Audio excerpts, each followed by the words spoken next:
Hey everybody, we're back with another prestigious bald movie. This time we're talking about 1985's The Breakfast Club. Written and directed by John Hughes, quite prolific gentleman, wrote and directed 16 Candles, Weird Science, Ferris Bueller's Day Off, Planes, Trains, and Automobiles, Uncle Buck, to name just a few. Wrote Mr. Mom, National Lampoon's Vacation, Reggae and Christmas versions, Pretty in Pink, Home Alone, again, just to name a few. This man was prolific during his all too short life. It stars Emilio Estevez, Paul Gleason, Anthony Michael Hall, Judd Nelson, Molly Ringwald, and Ali Sheedy. I have never seen this movie before in my life. Jesus. Until the last 24 hours. And it was quite something to see. Jim, maybe you can talk about your personal relationship with the film and what you thought of it. And then we can talk about mine. Yeah, this is a movie I love, and it's weird because I was 3 years old when it came out. So, like, you know, you see this 10 years later, 13 years later, or whatever, as a teenager in high school, and you look at it and you say, well, does it hold up? Does it still relate to the kids who are in school today? And I found myself very much getting all of these characters and seeing myself in different parts of each of these characters. And that was back when, you know, I was a young man, and I saw this movie on TV a whole bunch of times, I'm sure. I can't remember specifically, but I know I had the DVD of this later when I was in my early 20s. And I watched it there. Yeah. I mean, this is a classic movie. I love this movie. It's not. Have you seen deleted scenes? Have you heard the commentary? Like, how into this movie were you? No, okay. I haven't done any of that. Even though I'm sure that was on the DVD, I don't think I ever engaged in that. I was more like into The Matrix and shit when I was doing my DVD stuff for commentaries. But I don't know. I've seen this movie probably 6 or 7 times at a minimum. And I don't know. I feel like it's as relevant today as it is when it was made. The same pressures still exist on kids. The same sort of cliques are still around. That stuff changes a little bit, but not all that much.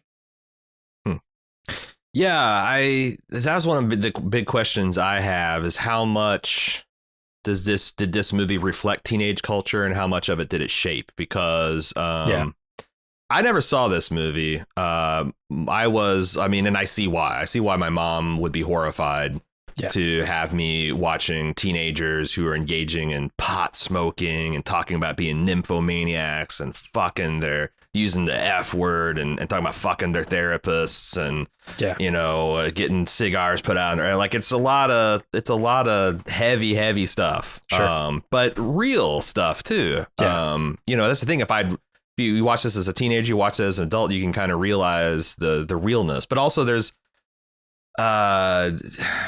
the magical realism they talked about in one article I read on this, where it's like it's a high school life that's not authentic to anyone, but is also extremely authentic in, you know, like no one's gone to this kind of detention where you're smoking dope and you're crawling through the ductwork of your schools and you're engaging in wanton property and having a dance off in the middle of thing and makeovers and stuff. But everyone knows a kid was one of these archetypes of kids, or maybe a blend of it. But I was forbidden to see this movie. And also as a consequence of my cult upbringing, I found myself very detached from most nostalgic looks at like teenage stuff, you know, like what I had, you know, like it's my mom forbid me from seeing this, but I really had no desire to. And even as a young man and on in my 30s, I'm like, well, why do I want to go and look at a nostalgic thing for something that I just don't associate with? You know, it's like this. I can't really relate to any of this kind of behavior or any of these characters, really. But I guess I was wrong. And the other thing is going into the first act of this movie, I'm like, this is exactly what I thought it was going to be. And I kind of hate it. But once they dispense with like the naked stereotypes and like the hostility, and they start to break down those barriers and have these kind of more or less honest conversations, or honest for teenagers, I started liking the film more and more. I don't love this film. This is not what I would call a great film. I don't know if I'll ever watch it again, but I think it was definitely worth seeing because obviously it's a cultural touchstone. There's a bunch of like memes and stuff from my youth that make a lot more sense now that I've seen this. And I see why people like it. I do think that like John Hughes maybe missed a couple things, but like time and time again, when I was reading reviews, I was reading articles, they talk about his gift for like teenage dialogue. Yeah. And I think, yes, that's why this movie works the way it does, because when when they're talking amongst each other, it sounds like conversations that kids that kids have. Yeah, so, I think John Hughes gets teenagers in a way. And it's remarkable, too, because he's 35 when he makes this movie. Yeah. I don't know that I had the connection to my teenage years in the way that John Hughes did when he was 35. Because like he just seems to, I don't know if this is effortless or if he pines over the script and like, goes through it with a fine tooth comb and brings in like, flocks of teenagers to help him write the dialogue and craft the scenes or what. But he seems to nail this teenage, angst, the teenage struggle like no other filmmaker I've seen. And it's crazy to me how small this movie is and yet how engaging and how just right everything feels. He's having a movie here where 90% of it is just a conversation between kids, and some of that conversation is shitty, some of that conversation is real and honest, some of it is like puffing themselves up and making themselves reinforcing their image. It all like keeps you engaged through this single setting film in a way that you kind of don't expect. Like if you told somebody, oh, it's 5 teenagers stuck in detention over the weekend, and it's just them in the library talking for an hour and a half, people would be like, I don't want to watch that. It sounds boring and stupid. But he's got a way of just like making the watch effortless. Actually, that effortless might not be the right word, because I think there are a lot of challenging scenes in this movie, and there's a lot of stuff that's of the time that doesn't play today. He drops hard F-bombs in some of these scenes. Not fuck, the other F word. F-slurs. Yeah, F-slurs. And the context, because like the night before, I happened to go in the forums and there was a thread on this where people, this new week on Bald Move is working. People are informed of what we're doing, and they're talking about like they're excited about XYZ, but then there's people saying that like, how like white and heteronormative it is. And sometimes when I see that, it's like, obviously I'm sympathetic to that kind of conversation, but I'm like, oh geez. But boy, like 2 minutes into this movie, it's not just the like, the F slur. It's the context and the death threat. It punctuated with the noose that goes along with it. It's like, wow. Yeah, when I watch this and I'm thinking, okay, what are all these kids in detention for? I'm thinking, okay, well, Claire skipped school. Right. Andrew taped some kids' buns together. And then I guess Johnny just committed a hate crime. Like that was my assumption. The school's cool with the F slur noose combo. They really didn't like him pulling the alarm. No, that gets kids riled up. But also it's of the time too, right? It's like that. Yes, was a terrible thing to say. It's still terrible, but kids said it all the fucking time, and that's the thing that makes these movies feel so authentic. Is that's real. Like it's challenging. It's shitty. It's awful. It's like I said, borderline hate crime, but it's also real. And you get to that a lot of times in this movie where like Johnny is, I think what he thinks he's doing is flirting or asserting dominance over Claire and getting her to like him. And this whole relationship is icky the entire time. And there's some really nasty sexual stuff in here between the two of them that you would never want to see a kid do, but kids do this shit all the time. Yeah, because it's especially where I grew up, where sex education was not very great, and still like it's just nowadays that people are talking about like physical boundaries and consent, and that's part of like the sex education that my son went through in the late 2000s or the 2010s. But like, there's a lot of it, but it also felt authentic because there's all kinds of gross relationships that I remember going on in my high school. Yeah. And, growing up in the 80s and 90s, this is the way kids talked. I don't know, the noose was a bit much. It's still, I think that using those kind of slurs is not really accepted even amongst high school kids today, but like the kids like Johnny, they don't give a fuck. Will still, you know, because they don't care about being offensive. Why the fuck they're getting cigars put out on them home? So I thought that was, and as far as the whiteness of the movie, I looked up John Hughes because I was just curious. First of all, I was you know, refreshing to see this dude seems like he's a self-made man. You know, his mom was a volunteer. His dad worked in sales, born in Lansing, Michigan, grew up in Grosse Pointe, Michigan. Demographics in 2010, 97.6% white. Yeah. There's no fucking way this guy is going to write any kind of authentic black or any other race character in the middle of the 80s. And if he did, if like the studio's like, you know what, John, we need you to write a minority in there, it'd be a token character. Yep. And like obviously if he did it in 2021, there'd probably be a whole diverse cast. But like I kind of like was soon because I thought I didn't know anything about John Hughes, and I thought, well, maybe he grew up in Beverly Hills or like a pretty, you know, or some other like diverse California neighborhood that, you know, he should have known better and he just decided not to. But as far as I can tell, he's just a guy that wrote this script in his late 20s based on his personal experiences and his memories of high school and his heightened, you know, his magical realism stuff. So like all that stuff made sense. Noose, not a great look, but yeah. And the other thing is like, oh man, the opening 5 minutes of this movie did not do much to endear itself to me. It opens with this self-serious, like this quote that's ludicrously like indulgent from like a teenage point of view. And I'm like, what the fuck is this from? And I get to the bottom and it's a David Bowie lyric. Yeah. And just as I'm processing how fucking crazy this is, it explodes. I did not remember this. What? I'm like, what am I watching? It's like, the movie does not maintain, like, it's like the beginning and end of this movie where you got the Brian character played by Anthony Michael Hall given this like very serious Dead Poet Society book report about the authority and the man and how you see us and the cartons you put us in. And guess what? We mixed our 2% and our chocolate milk and our skim and we're all one carton now. Like it doesn't belong to this movie, but it's also the kind of thing that like, I guess like a 15 or 16-year-old would be like, fuck yeah, when they're watching it, you know? 100%. And John Hughes does this, right? I mean, look at Ferris Bueller's Day Off. It's basically that the entire movie, just spaced out a little more.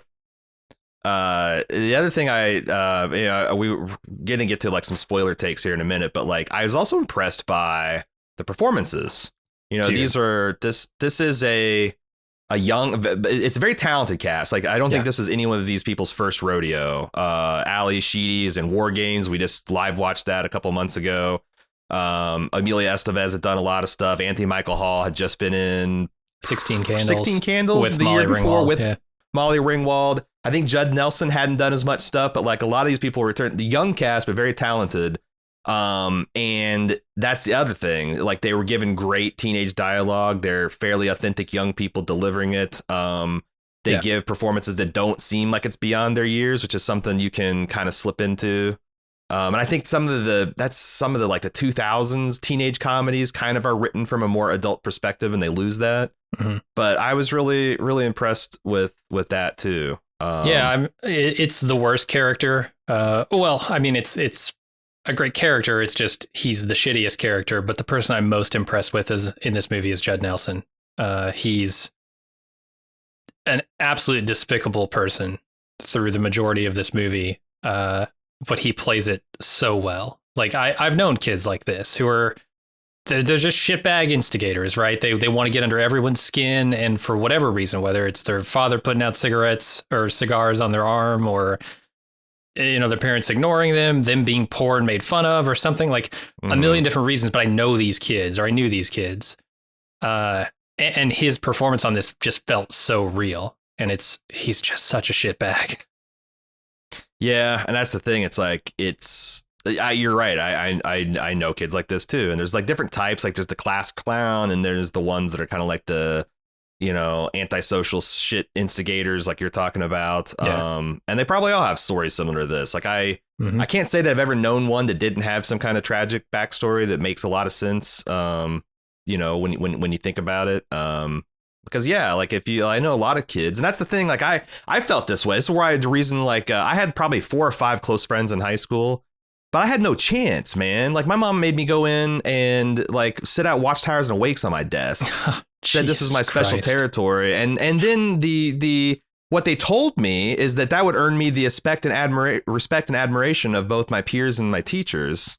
But no, it just makes you look like a weirdo, and you can't associate with these kids. You can't play with sports. You can't be in any. You can't even be. I couldn't even be in a nerdy book club.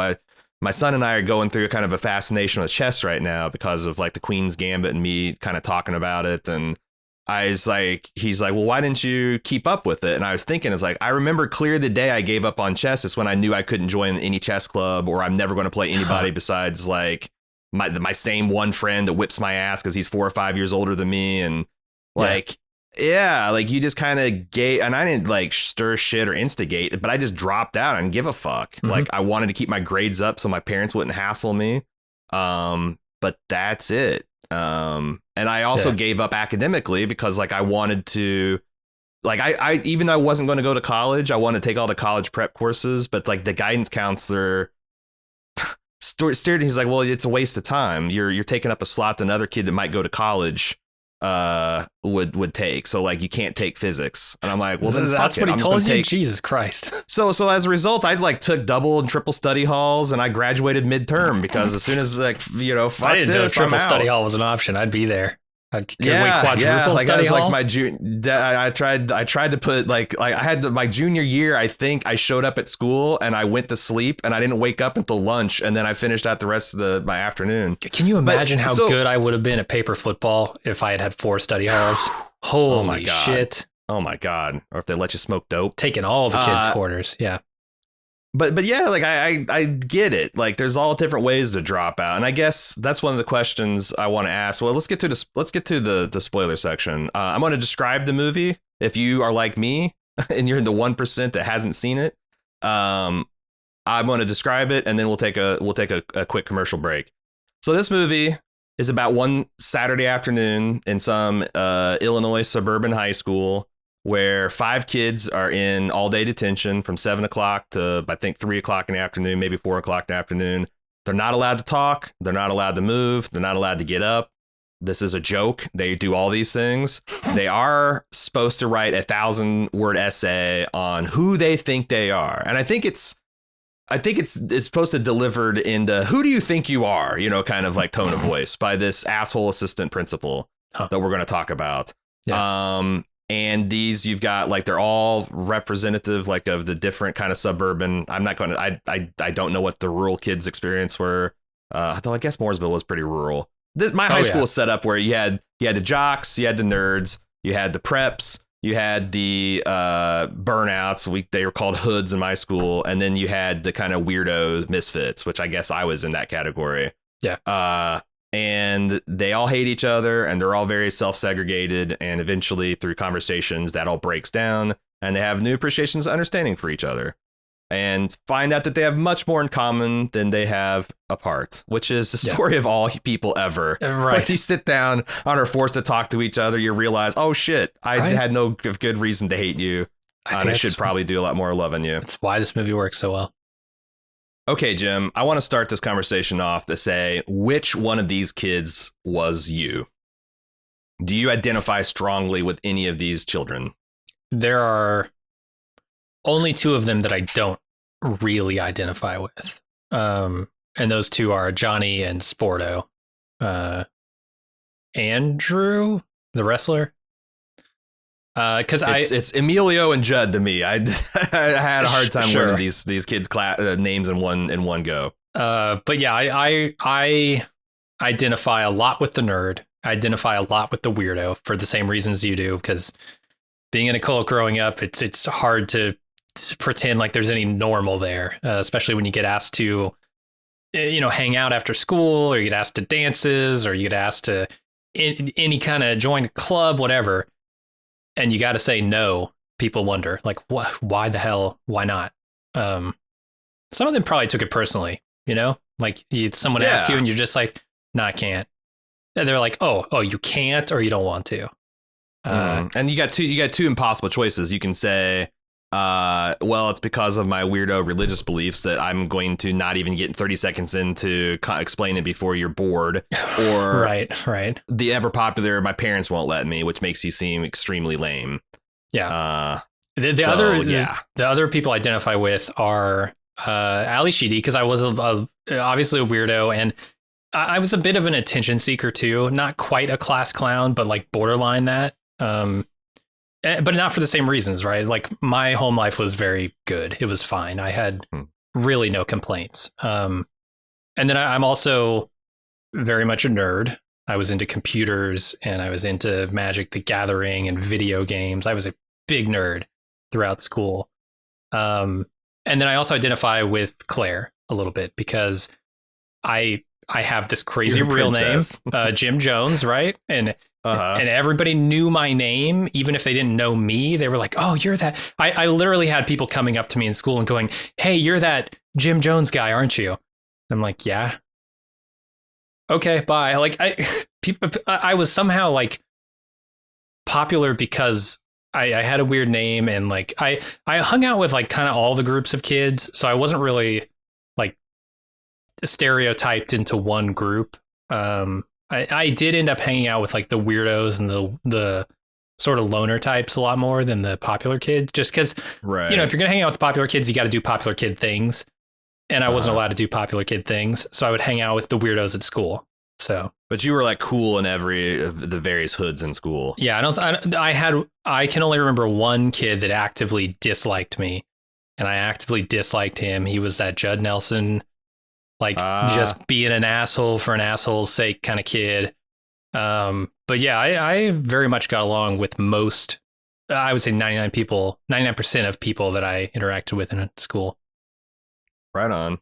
I kind of feel the same way as you. I felt like I identified a lot with Brian, the Anthony Michael Hall, like nerd, because I was, I liked learning and I was very academically focused, tried to do as best I could. And also the Ali Sheedy, the weirdo doing art and, doing weird stuff for the sake of being weird. Although I don't know about that. It's just like all the stuff I was into, like Star Trek, comic books, like you said, the nerd shit. That stuff was really fascinating to me. And like all the kind of mainstream. Also, like the other thing, like I didn't listen to mainstream music because my parents didn't, and I wasn't allowed to listen to like rap or metal or anything like that. So like all my musical tastes were stunted. I wasn't allowed to watch most popular TV shows. I wasn't allowed to watch rated R movies. All my peers were. So it's like the stuff wasn't on my parents' radar. Weird fantasy, science fiction, comic books are the stuff I was able to indulge in. Right. But yeah, I thought like I really understood them, and like you said, like like all this stuff was very related because I knew a kid as I was watching this every single one, like when Anthony Michael Hall confides that he was going to get an F in the shop class because it turns out he's not so good in shop. Really reminded me there was like this scandal in my junior year of high school where the girl who was the valedictorian at the time got a C in gym class and knocked her off her 4.0, and she had a fucking meltdown over it. Yeah. That sucks. Yeah, because she couldn't do whatever the minimum physical things you did to get, like, it wasn't about, it's weird. It's like, it's all pass fail. It wasn't about like how much improvement. Like if you came in the gym class not being able to do a push up and you closed the semester being able to do 3, hey, that's that's a huge improvement. But if you can't do 20, then so standardized testing, baby. Yeah. I was like, I still think that gym teacher is a giant prick for that. I mean, Jesus Christ. But anyway, like every one of these kids, like I'm like, yep, I can see that. Yep. Except for the jock thing, I guess. That's the one thing where like when Emilio Estevez talked about, yeah, I saw this weaker, smaller kid and I beat the shit out of him and I glued his ass cheeks together. And how do you even apologize for that? I'm like, I don't know, man. I don't know. You just assaulted a guy. You sexually assaulted a guy. I know your dad's like really hard on you and wants you to excel, but like I was having a hard time still. Like maybe I need to watch it a couple more times, but I felt like I had a hard time getting into his head. Like when everybody else had their sob story, I kind of understood it, but his is like, I guess they're kids. Yeah. I mean, look, kids do stupid shit. And they're cheering you on. I think that's one of the more effective scenes in the entire movie. his speech that he gives there about just like, you know, he put himself in the place of the other kid that he was terrorizing, and he realized that's a shitty place to be in, and that he had put him there, and he, yeah, I think he wants to apologize to the kid, but he doesn't know how, because it's such an egregious thing that he did to the kid. So I don't know, I really like that scene. Yeah, like I said, it was an effective scene. It's just like I found it's one thing I just couldn't identify with, because I felt like the kids that did that kind of stuff never had that, like, so ever. Maybe they did later on. Yeah, but later like, in life. They you know, it's one of those things where it's like having that felt like more insight than that type of kid would have. But I don't know. Maybe I'm being too hard on the psychotic jocks in high school. I really liked how the movie began with, like, it does such a great job of painting pictures of these kids just by like the drop off. Yes, I love it. Like, you know, you get the stern father dropping the jock off and saying, you're going to screw up your full boat ride. The princess that's dad's like, oh, honey, it's OK. You know, here's you can go shopping, and it's just a one day, and she's getting dropped off in a BMW. Judd Nelson, his parents don't even know he's got detention. He's just walking himself to school. Yeah. Ali Sheedy gets dropped off in his weird Cruella de Vil drag car. I don't know what the hell that thing was. Her parents don't say a word to her, right? Just open the door, she gets out, and they drive off. Yeah, like, I thought it was a great way to kind of, and then like the first couple minutes, like how, you know, you can tell Judd Nelson's old hand at this. He knows how it all works.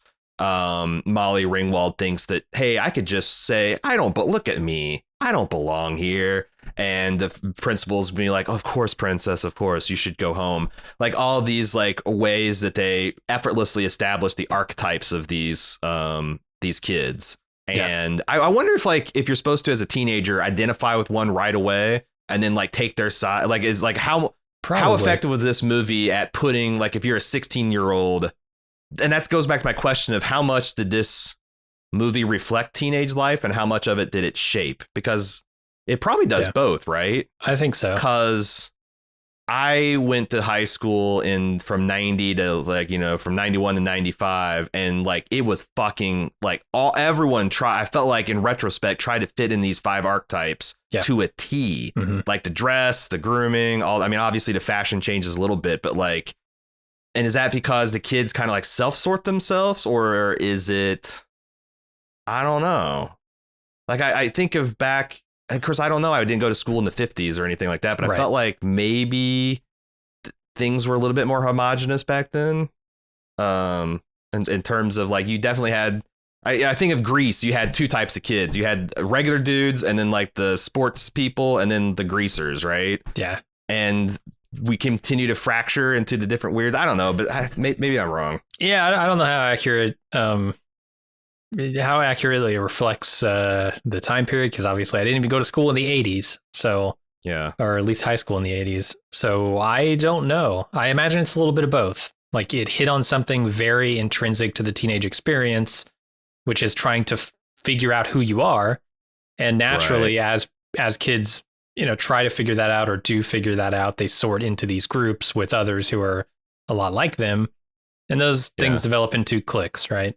But I don't know if that's always happened or if it's happened recently. I wonder if it's getting better, because I know that there's been, you know, since the last 20 years, a lot more attention's paid on actually paying attention to some of the worst behaviors. Because, like, when I went to high school, I felt like the system itself, like, there's something about this carceral experience of high school where it's like, it's very institutional. You got to go. There's like the snitch culture, like even earlier in the film, where like Judd Nelson is being this unrepentant, unwashed asshole. And everyone hates him. But when the teacher comes in, the authority figure, it's like, what they're going to do? They're going to rat on him. No, even though they might get punished. That's like, you know, snitches get stitches. Like, that's literally, if you need to get the lesson, someone will be happy to beat it into you. And I felt like the teachers kind of looked the other way. Like, they surely knew, kind of like the way this guy, like, he would come out if something was exploding, but like, you know, otherwise that wasn't their job, man. And I feel like nowadays teachers and administrators pay more attention to helping kids resolve conflicts and helping, you know, people understand differences and stuff. And I know it varies differently from school to school, place to place. Oh, I'm sure. But I wonder if we're doing better. I guess I'll find out soon because my son will be starting high school this year. Yeah, I was gonna say I don't have any insight into high school nowadays. Especially since the last year and a half he spent like essentially homeschooled. Like it's going to be interesting to see how things reflect. But yeah, I want to talk more about just how good I think some of these performances and characters are. Especially the Judd Nelson one. There are moments where like you can see that Johnny is like on the edge of ruining his entire life, and he knows it, like fucking up so colossally, and you get the impression that he's doing this all because he wants to somehow impress his old man, right? It's the same reason that Sporto's doing his shit in some ways. It's like, well, are you being a shitbag because you're angry that your father is a shitbag to you, or are you doing it because you want to get some kind of respect from him? And this is the way that you understand getting respect from other people is asserting dominance over them. Because that's what he's doing the entire movie, whether it's, confronting Sporto and just like talking shit to him, trying to get between him and Claire during this movie. Like he clearly wants literally to get with Claire. Yeah. Sometimes he's literally between them. He clearly wants to get with Claire, and he sees that Sporto's got this better chance because he's, who he is, and Johnny's who he is. But like, there's some jealousy there and some anger. But I get the impression that like, as much as Sporto is trying to impress his dad, Johnny's also doing the same thing, but maybe unknowingly. He hasn't really thought about why he's acting out.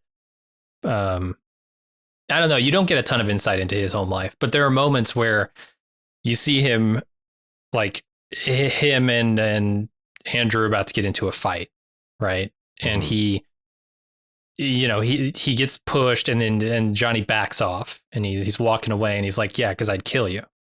And they're thinking, oh, whatever, dude. Yeah, brag a little bit, whatever. Make yourself look tough. And then he whips out a knife, and you're like, oh shit, no, this kid has hit his limit where he knows that if he takes one more step, he's probably going to jail. He's probably like really fucking up and destroying whatever future he might even hope that he has, right? It's kind of kind of shocking and sad in a way. Because that's the thing is like I can't relate to just giving up, because my mantra in my teenage years is I gotta get to be an adult. I gotta get the fuck out of this house. I gotta get the fuck out of this town. In here, I gotta get a fucking job so I can start living. Like I felt like my whole life was on hold. Like I wasn't doing anything. I was doing as much as I could along the margins of my life. I was like, geez, one of these days I'm gonna get. But like I feel like a guy like Johnny, I don't know, maybe his dad's done a stint in prison. So maybe that's going in his family. He's obviously copying a lot of patterns that he's been taught in life, and like, very defensive himself. But like, is he afraid to go to jail? Like that's a good question. Like, what is his dream? Because like what does he even have dreams, or is it just kind of like? I think his dream is just to avoid the worst possible outcome. Because if you look at like the vice principal when he locks him in the closet and he's like, "All right, tough guy, come at me. Like, just take one swing. That's all I need. Who's gonna believe you?" He backs down in that moment, right? And then he backs down. He looks very scared, like, but not scared in a way of like, I couldn't take this old man, but scared in a way of like, if I do what I think what my tendency is, if I continue to follow this road, there are real, actual, serious consequences, right? Because I don't think he's afraid of any of the kids in school, because what can they do to him that's worse than what his dad does? But like, I think he is afraid of like long-term fucking up his, like, royally, like getting in trouble with actual legal authorities, things like that. That's just how I read it. And Judd Nelson does such a good job, right? Because when he's dealing with the other kids, he has no limits. He'll say whatever, he'll do whatever, and he'll fuck with them however. But once he comes up against the big scary things, the turning points in his life, he does take a moment and he pauses and he says, okay, maybe this is too much. Maybe I need to back off the throttle a little bit. I thought it was just like, because this kid's like, what, 16 years old, and he's got a full grown man that's physically threatening him. And like, he's getting a lot of his dad energy, and he's like regressing to like a scared little boy. is what I thought. But I'm not saying your interpretation is wrong. It's just that that's the energy I got, that he was like really shaken. And that's it. So speaking of asshole gym teacher, well, his other move is he challenged the young men to like physical contests all the time. Jesus Christ! Like legend was like I'll just like let's fucking like you're in the locker room and you're not gonna you could give me shit. It's like let's throw down right now. And the kid, I never saw a kid take him up on it. Legend had a few did, and but I'm like that I don't think, man. Sometimes I think back at like stuff that went on in my high school and it's so fucked up. That would get you so fired. Like yeah. Yeah. And also, like, it never struck me as how odd that this like 45-year-old buzz cut fucker is just openly challenging 15 and 16-year-old boys. Yeah. Like the idea that sounds of like a midlife crisis to me. Idea of me hauling off and beating a 15 or 16-year-old is such a fucking wild idea. And this guy, I don't know, maybe he just knew that it was all bluster and bluff, and he could get this guy into a headlock and physically restrain him if he had to. But I don't know. That was a powerhouse scene too. Which that's the other thing I kept on forgetting that I was watching. Like there's a couple scenes where I got so caught up in like the drama and like how good these kids were that I forgot I was watching like this performance. Yeah. And also like that's the other interesting thing. Like if this. I started comparing this to other movies I had seen, because I had seen a couple of teenage movies later on in life. Like I really enjoy like Mean Girls. I remember liking that a lot. And what really strikes me as the difference between like Mean Girls and this is that that written by Tina Fey really humanized the teachers. Like they established that Tina Fey is recently divorced. She has to work a second job at the mall to like make ends meet when the kids make fun of her for it. And like, it's kind of an unpleasant deal to be a high school teacher, where like this guy is bragging about how much money he makes, which I did the math. And he's like saying essentially, I make $80,000 a year. I'm this or that. Okay, sure. But like, he's just a big bully and he's a villain. Yeah. And also, and that's something that like, I think that the janitor of all people who is most bullied by the kids is like, well, if you were a teenager, how do you think you look? Yeah. How do you look, you dick? Yeah. Yeah. And like, and this this guy like being afraid of like, oh, what if these kids run the country, or what if I'm going to rely on them to take care of me? And it's like, well, you're kind of like, that's the fear of every abusive parent everywhere. Right. and if you don't take care of them, what makes you think they're going to take care of you? Like, And this is joke, because like, what do you do when what you're doing with kids is clearly not working? Like, do you double down and keep doing the same thing? Like, there's that ridiculous scene where like he's grounding Judd Nelson. Like he's going to have the next 8 weeks in detention. And what's the odds that a guy like Judd Nelson is going to go keep like fly right and keep clean for 8 weeks? Right. And the other thing is like, this guy's stuck here on a Saturday with him. Right. He's miserable. He's drinking coffee that looks like motor oil. Oh, it's sludge, man. Ugh. Yeah, it's like but there again, that's when I think back at my principals, assistant principals, gym teachers and stuff. They were a lot more like this than I think I most kids deal with nowadays, which is probably why we started humanizing the teachers in our popular media. But that was really jarring. I think, like, I expected that there would be a scene like maybe where the janitor and him get together and they would like humanize them both. But nope, the janitor just like, nah, you're a piece of shit. And no wonder these kids hate you. And then they just drop the vice principal for the rest of the movie until he picks up the letter that they write, or the essay they write. Yeah, I wanted something else from the vice principal, because he delivers this ultimatum, right? Like, the next thing that happens, you're all whatever. He's going to start cracking heads, whatever that means. In terms of vice principals. Yeah. I wanted something else. It's maybe the only real complaint I have with this movie is that it didn't feel satisfying from the vice principal's involvement in the plot here.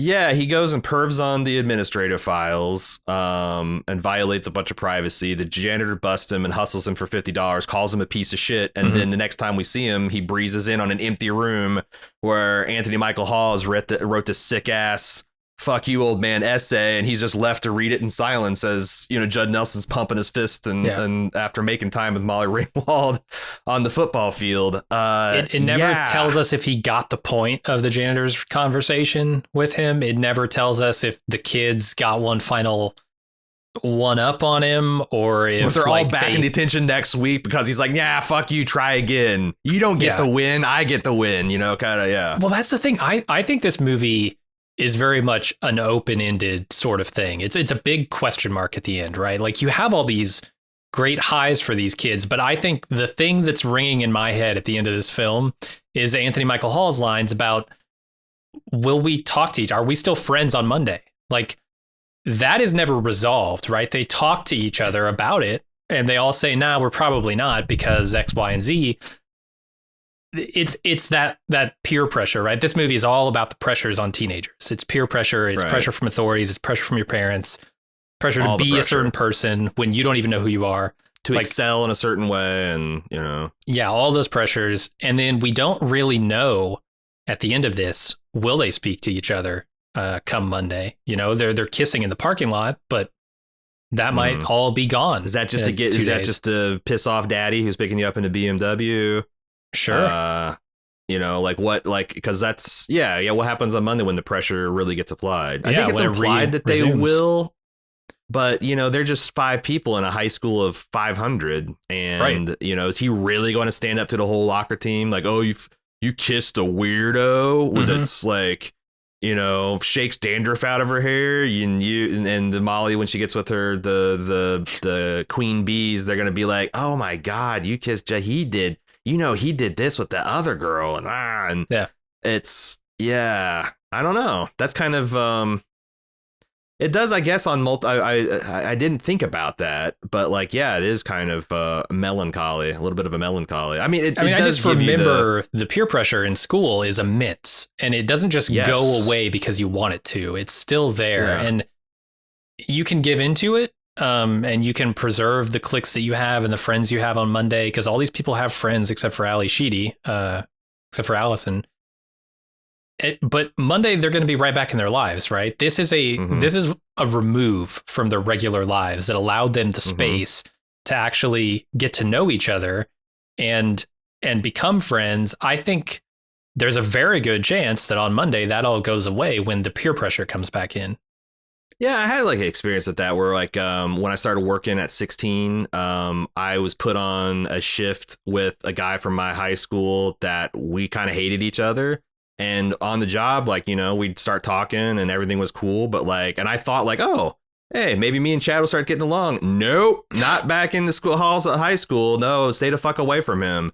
So again, it's like these 5 people have breakthrough, but it's one of those things where it's like the that famous Christmas armistice in 1914 where the German and French and English soldiers declared truce to celebrate Christmas in the trenches, and then it never happened again.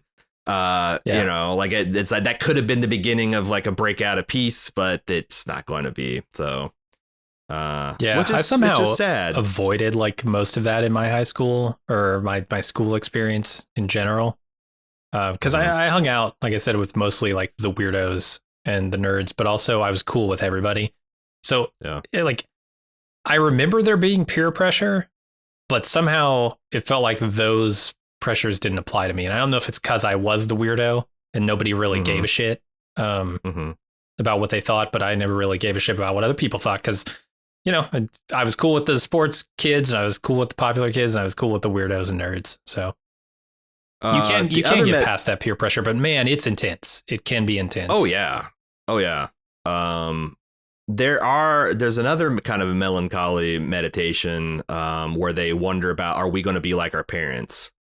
And there's this not me, and also it's unavoidable because we're all we've been shaped by these patterns, we've been shaped by these personalities, we're going to ape these things whether we like it or not. And I as someone in my mid 40s, I feel like that, I don't know, it's probably inescapable unless you work at it, because I think that I've got a lot of my parents' strong qualities that I've tried to cultivate. And I've also there's a couple times where I've like, oh, Jesus, that was my dad and not the good part of him. Yeah. Or like, oh, my God, that was my mom, hectoring and being critical. And, again, it's like if you try different approaches, especially as a parent and in relationships. And do you get in those cycles where it's like, trying the same thing again and again, you double down. But like, that's another thing.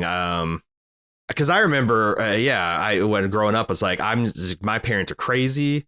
As soon as I get in my own house, I'm going to do everything opposite of them and all that kind of, but it's hard because that's what your pattern was. You have to really work at it. Yeah. Every day I see more of like my mom and dad coming out in me.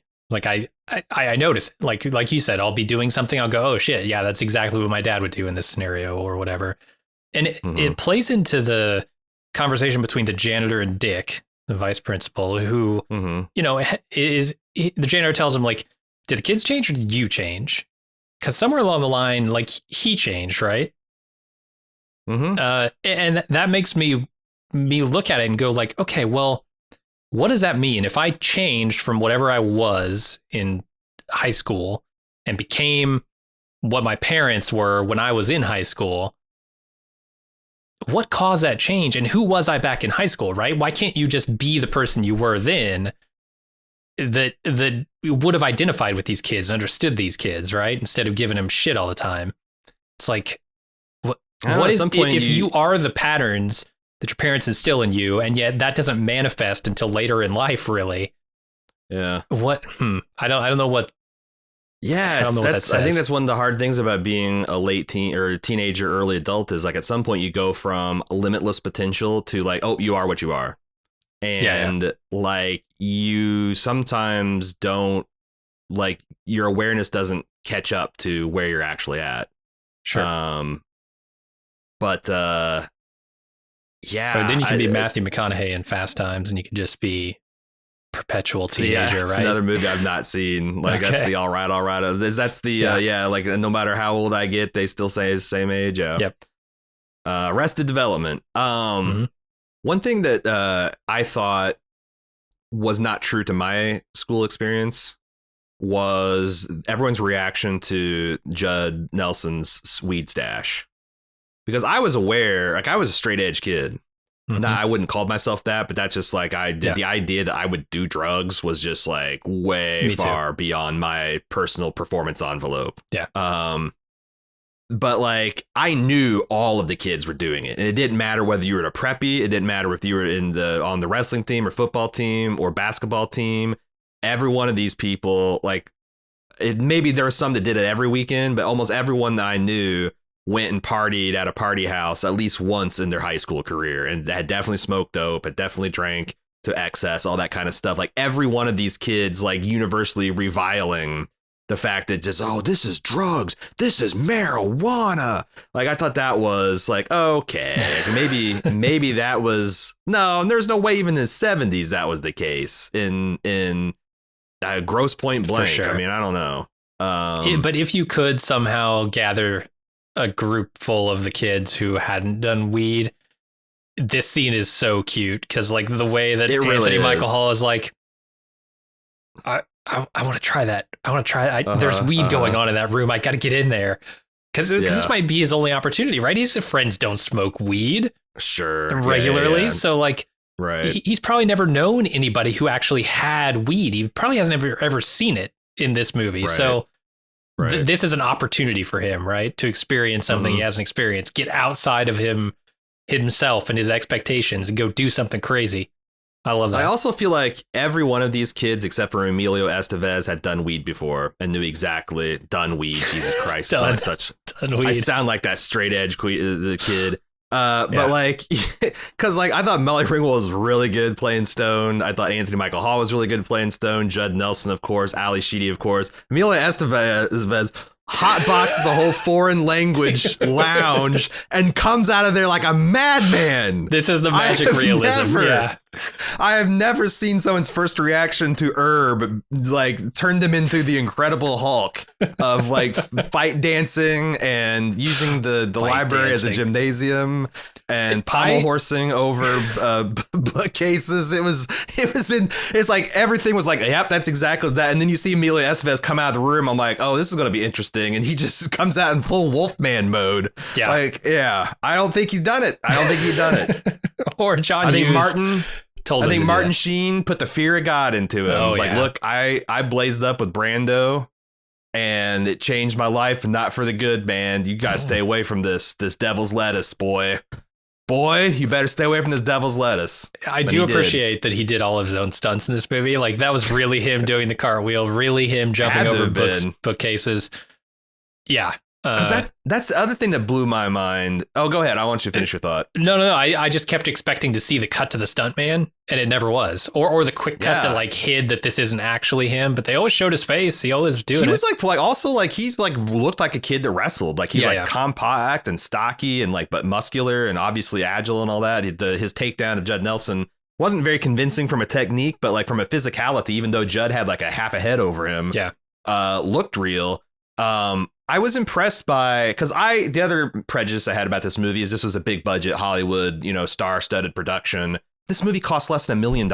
It takes place entirely in one facility, mostly in one room. Like, it's kind of amazing. Like $1 million. They made this thing for under $1 million. That blew me away. I didn't think it was going to be like a $50 million extravaganza, but like $10-15 million. Sure. Like, how do you get a movie made? I guess you make it with kids and you do it in some shitty town in Illinois. Pardon to anyone apparently that lives in that. They had to build this library because there wasn't a library in the school this big, and most libraries and schools are not even close to this. Big this or is like fancy. A metropolitan. Yeah, this is like a major metropolitan like library. It's like the fucking Library of Congress in here. They had to build this in the gymnasium of the school. Multiple stories. They had like a dinosaur bone exhibit. That's, right. Like ridiculous. Which Judd climbs at some point. Yeah. What are the other things? I don't know that I have a lot more to talk seriously, but I did want to talk about the kid stunts in this movie. Because there are some wild ones. Judd Nelson hawking a loogie into his own mouth. Gross. Yeah. I have 2 yuck moments, and that's one of them. Ali Sheedy drawing a flawless cross-hatched covered bridge scene. And then making it snow with the dandruff in her hair. Gross. Yep. Somehow I got through my life without hearing this little ditty. Can you hear this? Can you hear this? Oh, let me turn it up for you. Good. You had never heard that? I consider myself a connoisseur of like crazy obscene blue expressions. I have literally never ever seen or heard anyone do that before, and it slayed me. I really enjoy when I pick up a new piece of profanity. Molly Ringwald putting on lipstick with her boobs. Not possible. I don't buy it. She does not have the cleavage for this, and they hide it. It's like, yeah, I noticed that too. I thought I was like, well, it's also she's like, whoa, was she literally 16, 17 when she's making this movie? So like they're trying to, but they surely that upskirt was probably her. They didn't right? Yeah. I mean, they didn't have the cast to like call in a stunt crotch. So it's like, well, maybe it's preserving her modesty, but like Hollywood don't give a fuck. We're just talking about Thora Birch. They're flashing her breast, in the American Beauty. So that was the weird one. Ali Sheedy's lunch. Again, I guess she's just been a weirdo for weirdo. The Captain Crunch sugar special. Oh, the sandwich. Yeah. Fuck. And the other thing is like I thought it was going to pay off Ali Sheedy because throughout the whole movie she's stealing stuff from Judd. She's stealing his knife, she's stealing his padlock, and like there's the camera always kind of cuts to her mugging while she's doing it. I thought that would pay off. I don't think it did. No, when she empties her purse and shows that she stole his wallet, there's like a minor payoff, but the stuff she steals from him, she stole everyone's wallet to kind of like break the ice a little bit. Yeah. But only barely. I thought it would. Yeah, I thought it would. It just establishes the fact that she's swiping things. Yeah. But I thought there was going to be, I don't know, because I'm like, Well, she's an attention seeker. Is this the kind of movie that's going to have her like try to commit suicide in the bathroom? Like how fucking after school special is this thing going to get? And, you know, when Judd gave his big, like harrowing speech about his domestic life, I'm like, nah, they might go there. Yeah. But it never did. They do go pretty dark, especially, you know, the movie is expertly paced and it knows the moments where it needs to back off the tension. That speech that Anthony Michael Hall gives about the pressure of getting these grades and how he's got this gun in his locker and he was considering killing himself. And then the reveal that it's a flare gun and everybody laughs at him because, I mean, what the fuck do you do after that conversation, right? But the movie needs that moment. The movie needs to lighten the mood because it got real fucking heavy there for a minute. And they do that with basically all of the characters, right? The only character who I don't really feel like gets that moment is Claire. Like she never, I don't know. The pressures of being popular are not something that I have a lot of strong identity or identify with strongly. So it doesn't strike me as like the big emotional payload that is pressure from your parents to always succeed, whether it be grades or sports or just your parents abusing you, like, or completely ignoring you. Those things resonated with me far more than the popular girl has to be popular. Maybe that was your wrestling, like, because I had the same thing with Amelia, where hers, like, again, like you take this and compare it to like the kids in The Wire. This is all tiniest violin playing I Sob for Thee, right? But like, you know, for middle class, high school, you know, suburb, this is pretty traumatic shit. And I'm like, I can see, just in the same way, because this is a theme of like, you know, Anthony Michael Hall didn't ask to be born smart, and because he was, and he's gifted in that way, his parents put in crazy pressure. Amelia, he had an explicit speech where he's like, I'm like, essentially, I'm a champion, not because I wanted to be, but because I'm bigger and faster and stronger than everybody. Physical gifts, I was born with this stuff. So now that because of that, I have to excel. And that's and like, I think that you're supposed to understand that she's like, I didn't ask to look like Molly Ringwald and to be born to an upper middle class. Like I can see that because like there was a couple kids that like I know the son of the guy who owned this is so ridiculous because it's all Mooresville shit. But like the rich kid of my class was the guy whose dad owned the Levi store in town.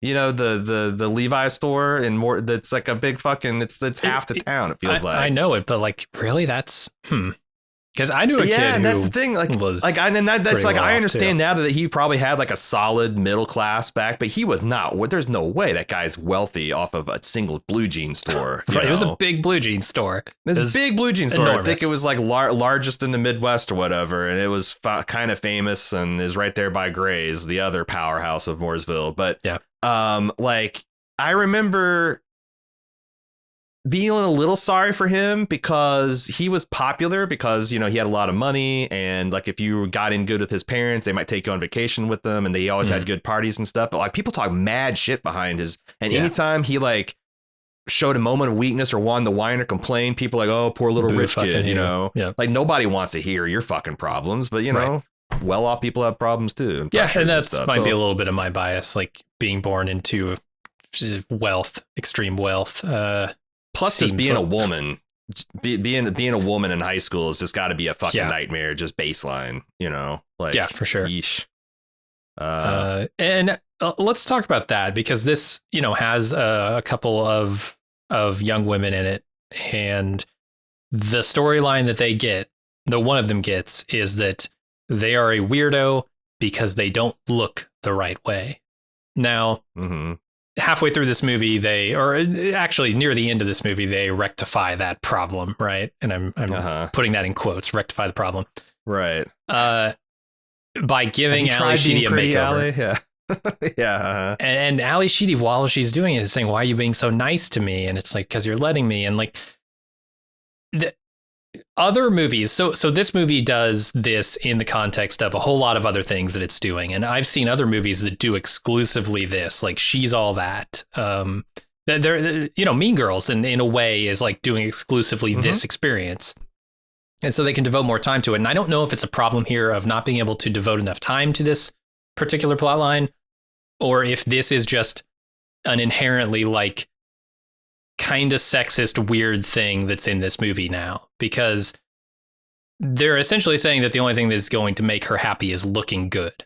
And yeah, and if she just puts a little effort in, she'll be fine. Yeah, she'll be fine. And now I know from experience there is a sense of confidence and strength that comes with making yourself look good. Like just something as simple as getting a new haircut can make you feel like $1 million when you're walking out of the salon, right?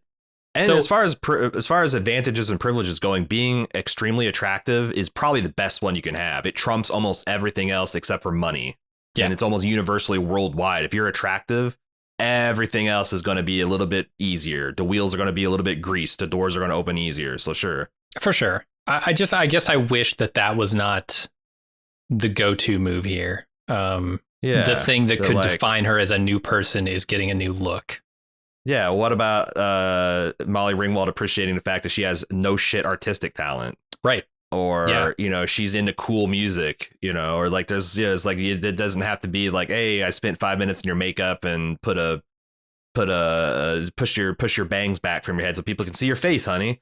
And that's all you need. And then, you know, all the boys fawn over her and she gets the popular jock and all that stuff. It's a little weird. And this movie is not perfect except for the nerd. The nerd is sexless. He doesn't, you know, everyone else gets matchy and yeah.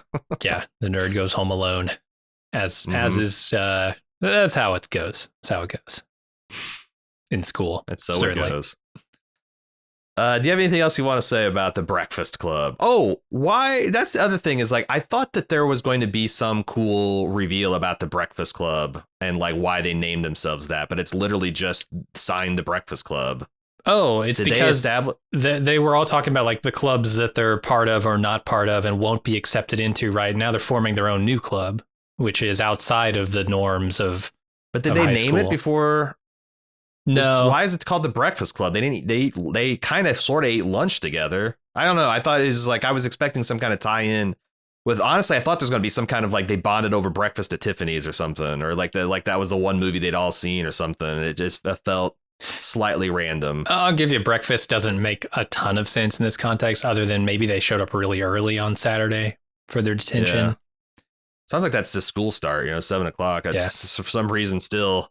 You think it's a good idea to make teenagers get up at 7:00 in the morning? Yeah. 5:00 if you want to like spend time on your personal appearance and, yeah. Glad that phase of my life is over. I will say the music in this movie is iconic, or at least the one song is iconic. That's Simple Minds, Don't You Forget About Me. I found out that this song was sort of shopped around to a bunch of different bands. It was written by a songwriter looking for bands to sing it. They approached a couple of other people, like Billy Idol was approached to do this song and he turned it down. See that? Yeah, I could totally see that. And then they took this to like, was it Cyndi Lauper? I don't know. It was some famous female singer at the time. And she was like, well, I don't want to do it, but my husband has this band, Simple Minds. Go ahead and give it to them. And they recorded this song. And then, I mean, this song,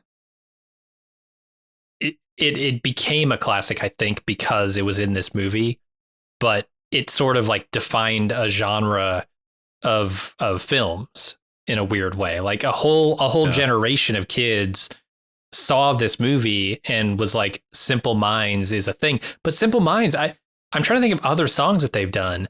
I may have heard one or two, but there's none this popular, certainly. Mm-mm. This thing became just a classic. And it's still a banger. Yeah, I agree. Anything else? Or are we ready to take the Breakfast Club out for dinner, so to speak? One more thing. I got a question for you. Okay, hit me. Who's worse? You've seen Ferris Bueller's Day Off, yeah? I have. Okay, I shouldn't have to ask that, but you hadn't seen Breakfast Club yet, so. And I'm not sure why. I saw it like because I saw that at my neighbor's house, who was also a Jehovah's Witness, and so my mom just never thought to. But like I guess they were big John Hughes fans over there, and nice. One of my friend Matt's favorite movies at the time, they were watching all the time, was Ferris Bueller. So I saw that. I was like 12 when I saw it. So I still was like too young to kind of appreciate more than just the obvious fun of like playing hooky from school. But yeah, I saw driving around in a cool car. Sure. Okay. With your best friend and a hot girl. Yeah. Who's worse, this vice principal or is it Rooney? Is it Rooney? It's Rooney in Ferris Bueller's Day Off, the principal there. That guy's an actual pedophile in real life, it turns out. I'm going to go with him. Is that true? I'm pretty sure. Oh, God. I think let's see. Hold on a second. I hope it's true. This Otherwise, is worth looking up. Principal Ferris. We'll have to cut it out. Yeah, we will. You can't Ferris just throw Bueller around accusations Jeffrey Jones. Okay, Wikipedia will certainly have this. Criminal offenses. Here we go. No. 2002, Jones is arrested for possession of child pornography. Oh, no. And accused by a 17-year-old boy of solicitation to pose for nude photographs. He pleaded no contest. Asked and answered. Holy shit. I didn't know that. The accuser was also 14 when the offense occurred. Oh my God. Yeah. All right. Yep. Well, we know then. Yeah, I think he's worse. This guy. But I mean, as far as like they're in-universe characters, principal, like I could see hunting down Ferris Bueller as your white whale, right? Like he's white whale to go worthy. To the lengths to break and enter into their home. Yeah, it's pretty crazy. I mean, the lengths he goes to catch Ferris Bueller. Did he challenge Ferris to a fist fight? No, he never does. Although he definitely fist fights his sister. Well, foot fights his sister. Oh, yeah. Right. Like she cracks him foot to his face style. Yeah. Fights his dog. Yeah. Yep. Loses both of those fights, by the way. It seems like he's lost a battle with his own life too. Well, no, that implies he's dead. I don't know if that's true. But. And one last question: do you have any idea what a neo maxi zoom dweeby is? Because I don't.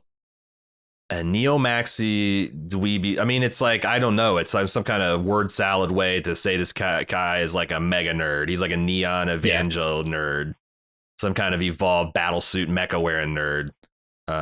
Yeah. All right. Just rolls right off your tongue. No, that feels like the most artificial thing in this entire movie is that line. Yeah. I hate it. Yeah. Everything else is pretty authentic. I wonder if that's like an authentic John Hughes 70s high school experience. Like that really stung him. Someone hit him with that and it really. He didn't know what it meant either, but it sucked.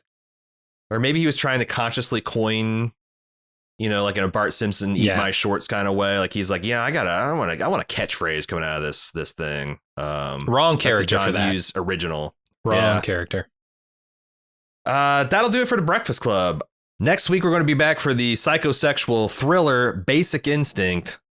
Beaver Instinct. Whatever. Yeah, I've seen for sure at least one scene from that movie.